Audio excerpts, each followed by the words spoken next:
Today we're reading Chapter 8 of Sideways Stories from Wayside School. Chapter 8. Myron.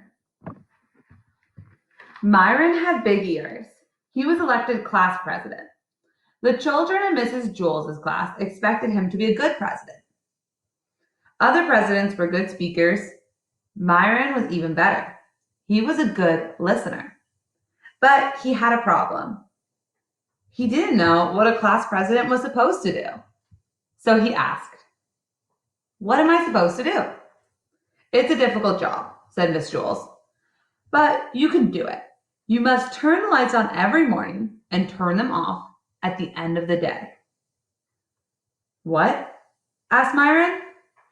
"As a class president, you must learn to listen," said Mrs. Jules. "I'll repeat myself only one more time. You must turn the lights on every morning."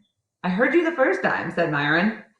"It just doesn't sound like much of a job." "It certainly is," said Mrs. Jules. "Without light, I can't teach, and the children can't learn. Only you can give us that light." "I think it is a very important job." "I guess so," said Myron. He wasn't convinced.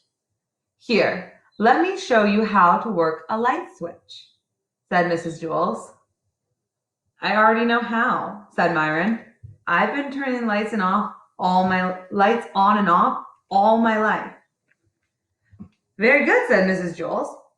"You'll make a fine president." Myron wanted to be the best president ever.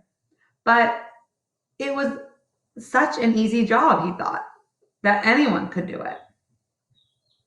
When school let out that day, Myron stayed behind. He turned out the lights by flicking the switch down. "Excellent," said Miss Jules. On his way home, Myron heard a horrible noise. First, there was a loud screeching, then a sharp squeal, then a roaring engine, and then the very faint sound of a girl crying. Myron ran to see what had happened. Dana was bent over in the middle of the road. "What's the matter?" asked Myron. "My dog, Pugsy, was hit by a car," Dana cried. "Who did it?" asked Myron. "I don't know," Dana sobbed. "They sped away." "Well, that's not important," said Myron.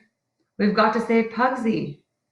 Pugsy lay unconscious in the street. Myron carefully picked her up. He carried her 2 miles to the vet. Dana cried at his side. "Don't worry, Dana," said Myron. "She'll be all right." But he really wasn't so sure. He gave Pugsy to the vet, walked Dana home, then walked himself home. Dana was so upset that she forgot to thank him. Myron didn't mind. He thought that was what being a class president was all about. The next morning, before he went to school, Myron went to Dana's house. Pugsy was there. She seemed all right. Dana petted her. Pugsy licked her face. "See, Myron? She's all right." "The vet said that you brought her just in time," said Dana. "Hi, Pugsy," said Myron. He petted her. Pugsy bit his hand. "I guess she doesn't know you," said Dana. "She was unconscious yesterday when you saved her life." Dana's mother put some medicine and a Band-Aid on Myron's hand.